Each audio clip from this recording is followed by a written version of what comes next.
Family Theater presents Ann Blyth and Stephen McNally.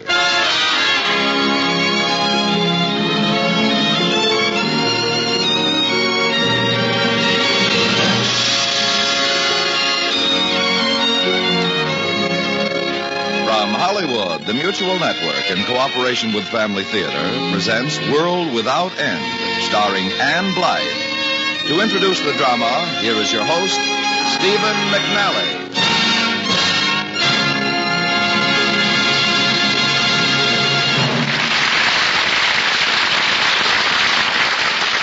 Thank you, Tony Lafrano. Family Theater's only purpose is to bring to everyone's attention a practice that must become an important part of our lives if we are to win peace for ourselves, peace for our families, yes, and peace for the world. Family Theater urges you to pray. Pray together as a family. And now to our drama. World Without End is perhaps the most unusual play, as far as an actress is concerned, of any ever presented by Family Theater. During the next half hour, you will hear Ann Blyth in not one, but 4 distinct roles. First as Mary, then later as Anna, as Kathleen, and as Sarah.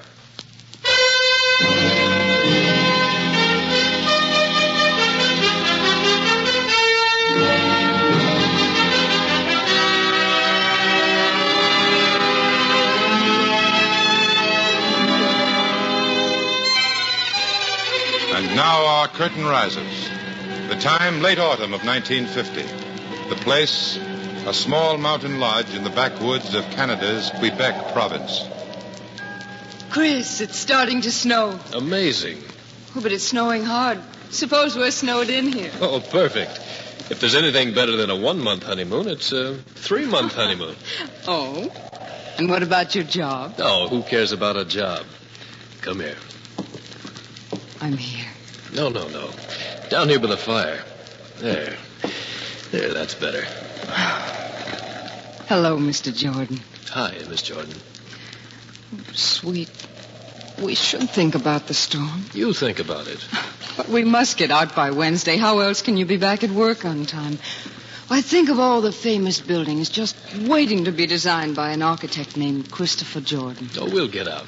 How? Oh, skis or snowshoes. Snowshoes? Me? I don't know how. Well, then you'd better learn. You're Canadian now, remember? I remember. Are you glad? Glad? Well, glad that I made that trip to New York and that Ellen Jensen invited us to the same party. Dear, blessed Ellen. Chris, was that 2 weeks real? Me, I wouldn't know. Fire needs a log on it. Oh, who cares? Personally, I prefer embers. Personally, I think you're lazy. Well, personally, I think you're right. Is everyone like this? Oh, some people are worse. Chris, have you ever been in love before? Oh, sure. Hundreds of times. Oh, don't joke. I want to know. It's a big word, love. Depends on what you mean. Well, you know. I mean, the forgetting.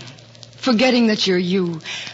When all the things that have always seemed unreal and wonderful in your life, sunsets, moonlight across still water, waves pounding on a beach, things you've seen and heard and worshipped, but that were always apart from you, suddenly aren't apart any longer.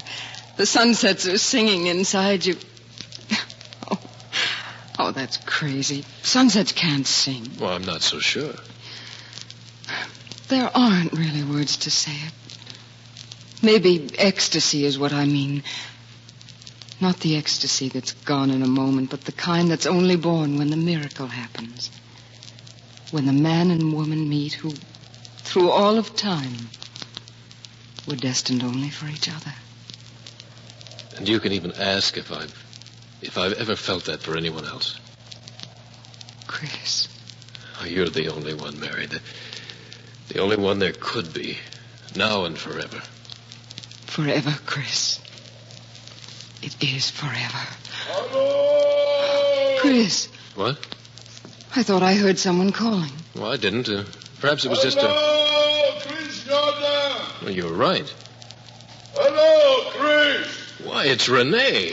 Who's he? What, a trapper who lives up the river a ways. Hello. Hello, Rene. Chris, mon ami, it's good to see you. Well, it's good to see you, Rene. Oh, this is my wife. Darling, Rene Chevny. Un grand plaisir, madame. Thank you, Rene. Well, come in. I stop only because this telegram is wait for you in village. They asked me to bring it on way. A telegram? Oh, well, thanks, Rene. Pas de quoi. Au revoir. Au revoir, madame. Goodbye, Rene. Goodbye. Chris, a telegram. What do you suppose it could be? Maybe opening it would be a good way to find out, huh? Well? You'd better read it. Chris. I should have expected it, I guess. Well, remember I told you I was an officer in the Naval Reserve? Yes, of course you did. Well, it probably doesn't mean anything. It just says a report. Maybe they just need you to train recruits. Yeah, sure. Could mean a lot of things. Besides, you're married now. That should make a difference. Mary. Yes? I wasn't married when this all began. I mean, if they do need me. I'll start packing. This means we'll have to take the morning train. Oh, Mary, darling, you're wonderful. Chris.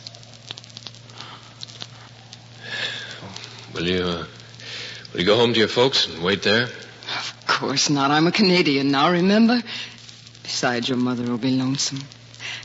We'll be able to console each other. Oh, Mother's crazy about you. I am about her, too.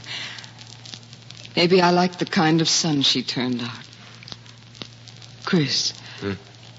I'm not going to be silly about all this. I know lots of men are having to go, but... Oh, darling, please try especially hard to take care of yourself. Oh, don't you know I've got a charmed life? Well, if I didn't, I'd never have found you. Chris, please be careful. And come back to me. I will, Mary. It will be soon, darling. Believe me, it will be soon.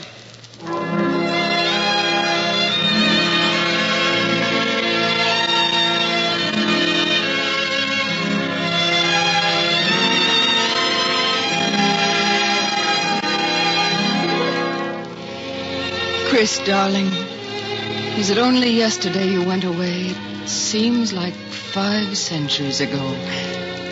Your mother says I must resign myself to waiting and not fret. And she's right, of course. It's just the first shock of having you gone.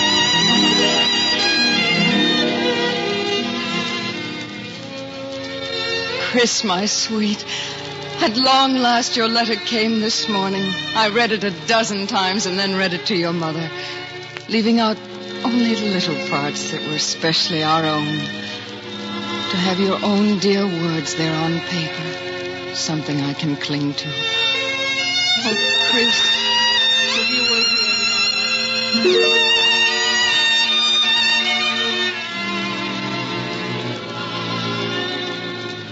And I know it's silly of me to worry, but I had a rather terrifying dream last night. So, darling, the first chance you have to send word of any kind, preferably a telegram, please indulge a very foolish wife and tell me you're all right. Even though you've been gone nearly a month now, I still haven't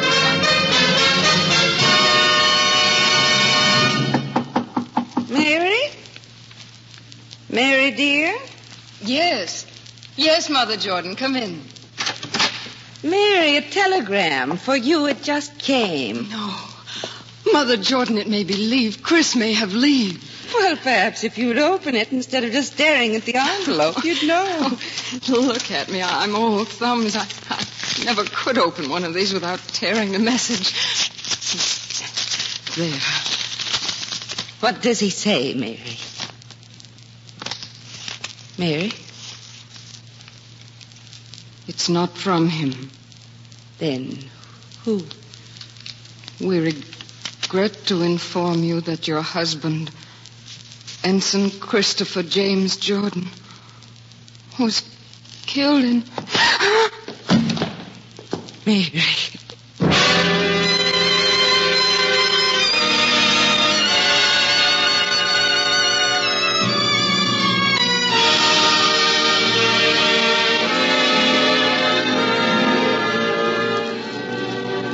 You've told her I'm here, Mrs. Jordan? Yes, Doctor. Mary will be right out.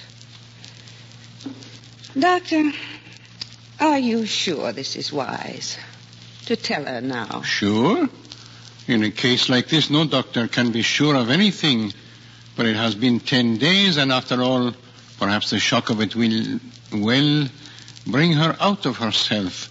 Give her a new reason for existence. Oh, I hope you're right. Oh, Doctor, if only the child could cry. Let go. I know. Mrs. Jordan. Yes? You've been mighty fine about this yourself. I guess it's helped me to have someone else who needed help. Here she is now. Come in, Mary, dear. You wanted to see me, Dr. Mason? Yes. Good morning, Mary, my dear. Looking fine today. Now, Mary, I know what you're going to say, Doctor. You know? That I must get myself in hand, that I must try to understand that there's a meaning somewhere behind all that's happened. Even my husband's death. Well, I am trying to understand, but I'd rather not talk about it. Do you mind? Mary, in a way, this is another matter, or well, perhaps it isn't. Perhaps it's a part of the ultimate plan of things that does make it more understandable. What do you mean? My child, when you collapsed 10 days ago, and I was called in, I discovered certain symptoms that indicated more than just the usual conditions resulting from simple emotional shock. More than... And during subsequent treatment, I came to a most important realization. What are you trying to say? You're going to have a child, Mary. No. It's not true. Yes, Mary, it is. A child? And that's going to make it easier? Mary. His child to be born long months after Chris is dead. His child to come into life, to one day be taken as Chris himself was taken. His child to be brought into this senseless, meaningless chaos of terror and destruction. Listen, my dear. I wish to God it weren't true. Mary, you mustn't say such a thing. This is a reason for you to live. I had a reason. Chris was my reason. All I asked, and he was taken from me. Well, let me be taken too, but not this. Not his child into this world. Not into this world.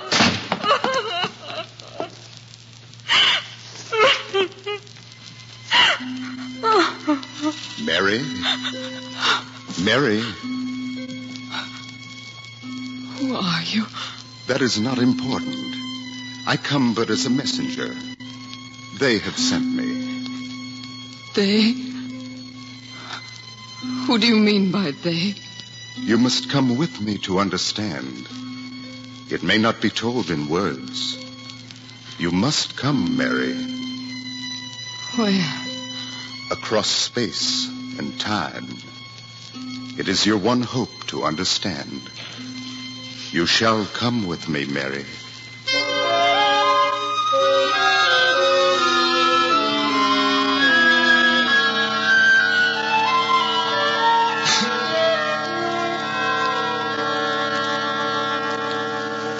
The first is here. Tell me, Mary. Tell me now what you see. A farm. A small cottage with a thatched roof.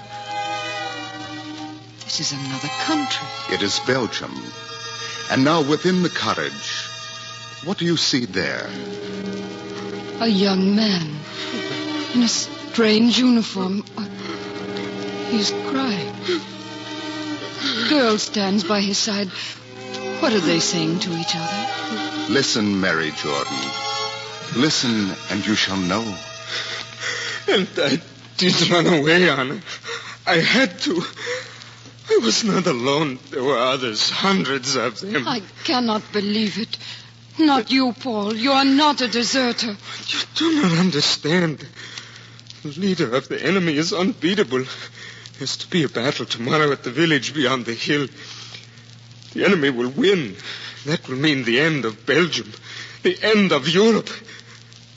We've got to get away, Anna. We've got to. We'll put everything we can in the cart and start now.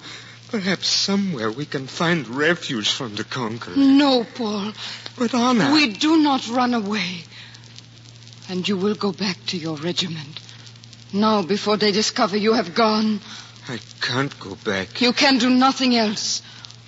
Oh, Paul, have we not always prayed that your child would be born here, on the land of his fathers and his fathers' fathers? How can that land be safe for our child if we will not fight for it? Of course you will go back. And you will help our army to beat this unbeatable conqueror.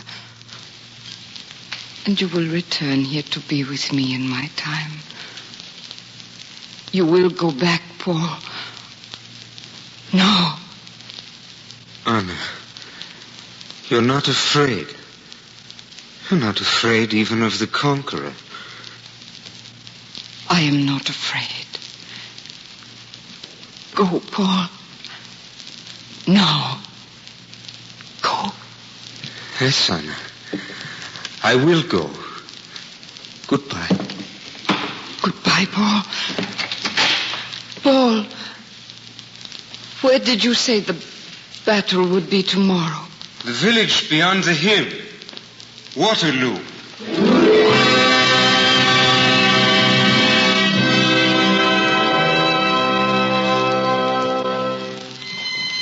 Mary, you have seen? Yes. Yes, but I still don't understand. There are others. Come.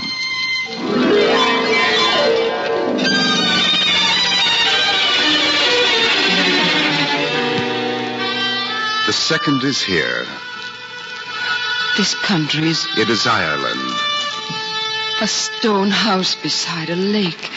A crowd of people storming at the door. They're angry, threatening. Within, Mary.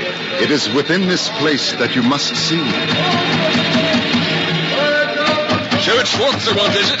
Will his force still have? Michael, no, not with a gun. They don't realize what they're doing. They're half mad with hunger. You can't, Michael. They're my people, and I know them better than you do. It's not words they'll understand. And I say it is, and I'll prove it to them. Kathleen, no. You can't go out. Wait, you'll... Stand back! Stand back from the door and listen to me. You, Tim Rogan, and Liam O'Neill, and all of you. I said stand back. Kathleen, this is hopeless. I know what I'm doing, Michael. Now, all of you.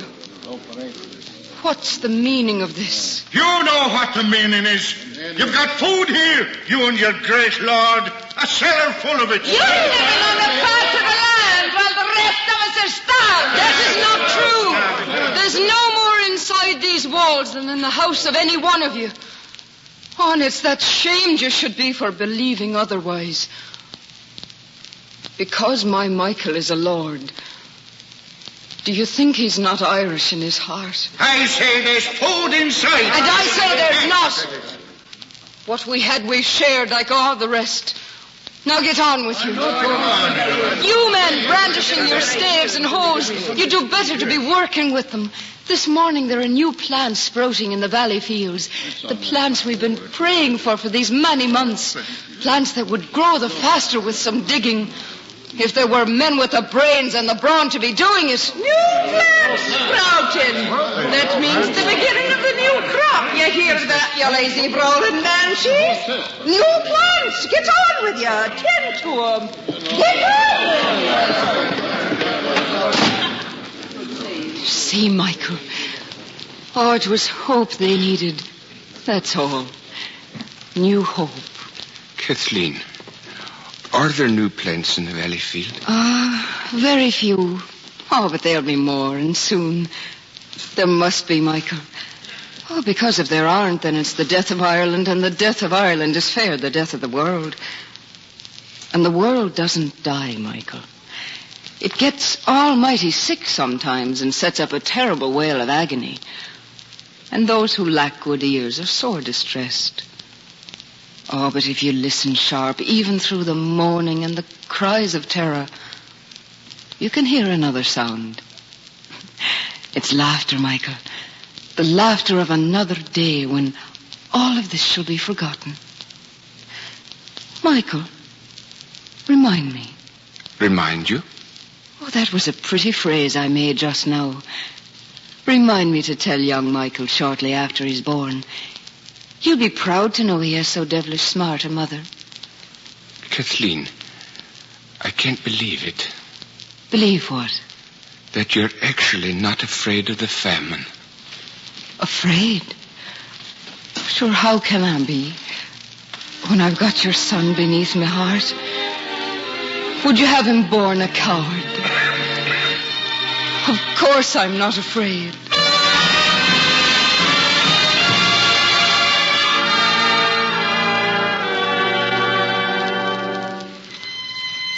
Now, Mary, now do you understand?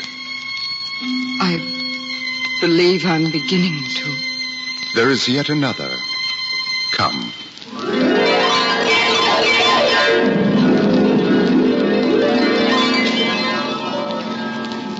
And here. What do you see here, Mary? This country is... America. A pass in the mountains of the West. A wagon train. And one wagon apart from the other. A woman sitting alone as a man comes up to her. Listen, Mary. For the last time, listen. Sarah, it's decided.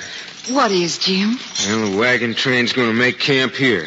Word just came that the epidemic's worse beyond the mountains, so we're all going to stay here till the sick ones in the train get well or die. Then we'll take a vote whether to go on or turn back. Turn back? Oh, they're not really thinking of turning back. Of course they are. After all, if there's worse sickness beyond the mountains... Oh, Jim. What's wrong, Sarah? I don't want to stay here now, and I'm sure I don't ever want to turn back, whatever the rest decide. What else can we do, honey? We can go on now. Alone. Leave the wagon train? Oh, you made me a promise, Jim. I'm holding you to it. Sarah... A farm in California, somewhere on the side of the ocean. That's what you said. And we'd be there in time for our child to be born on that farm. That means we can't wait, Jim. Stopping now might mean we'd spend the winter here. Sarah, honey, be reasonable. We started out with the Donner Party, and we can't go on alone. Oh, why not? We've got a good wagon and a strong team, supplies enough to last. And our prayers, Jim. We've got our prayers. You promised, Jim. All right. I'll go and tell the others. Oh, no. No, they'd try to stop you. Let's go now. Now, Jim. All right, Sarah. That's the way you want it. Come on. Get up there! Oh, don't look so worried, Jim. We'll make it. I know we will. And you aren't afraid of the plague? I'm not afraid of anything. There's nothing to be afraid of. Not for us. There never can be.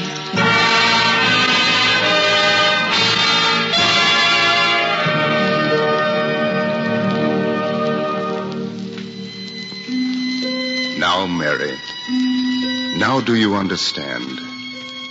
Yes, I believe I do. Those three, Anna, Kathleen, Sarah, they were all... Your own grandmothers and mothers of grandmothers. Three of the numberless women through whom you yourself came into being. Three of the lights of many colors cast into the prism, which is Mary Jordan, to converge in her and cast the white light of hope into the future. They had no fear. War, famine, pestilence. And they had no fear. They were women, Mary. Fear is for men who can know the miracle of birth but from a distance. It is the women who are part of that miracle who must endure. Now and forever, it is the women who must endure. Yes. It is clear now. I do see. I do understand. Yes. Yes.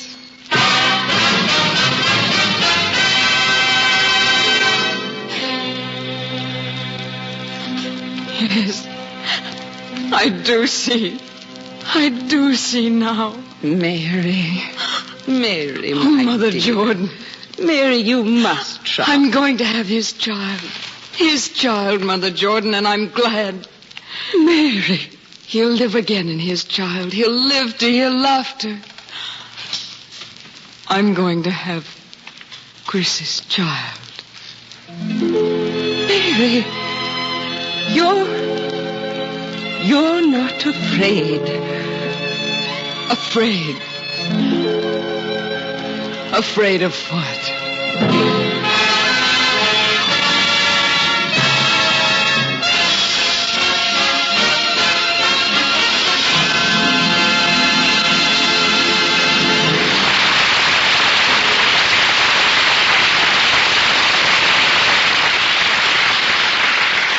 This is Stephen McNally again.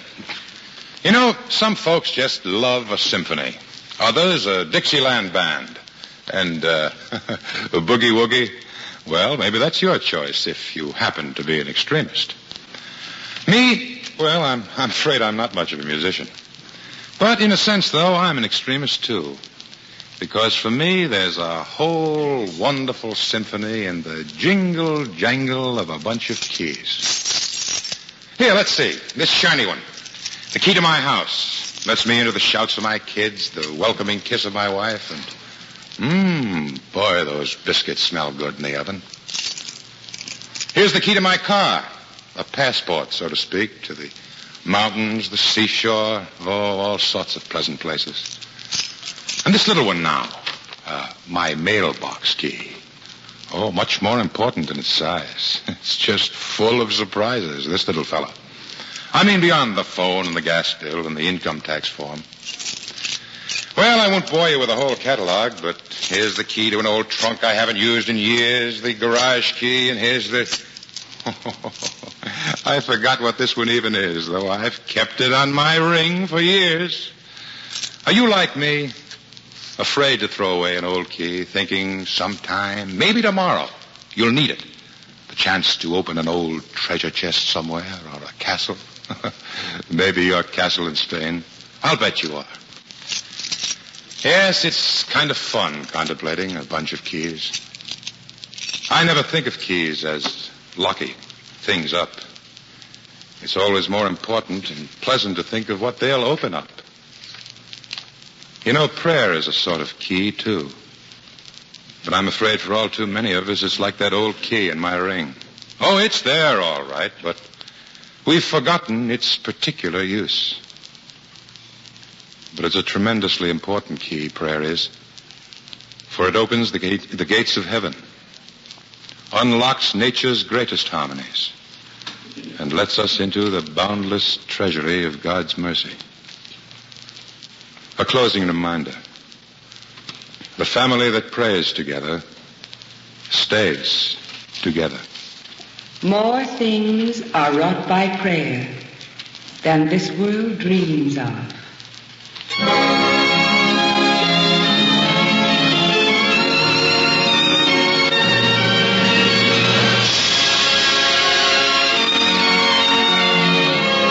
From Hollywood, Family Theater has presented World Without End, starring Ann Blythe. Stephen McNally was your host. Others in our cast were Virginia Gregg, Ted DeCorsia, Stan Waxman, Tom Holland, Tudor Owen, Robert Clark, Norman Field, and Michael Hayes. The script was written for Family Theater by True Bortman, with music composed and conducted by Harry Zimmerman, and was directed by Joseph F. Mansfield. This is Tony Lafrano expressing the wish of Family Theater that the blessing of God may be upon you and your home, and inviting you to join us next week when Family Theater will present The Babysitter, starring Barbara Hale and Lyle Becker. Join us, won't you?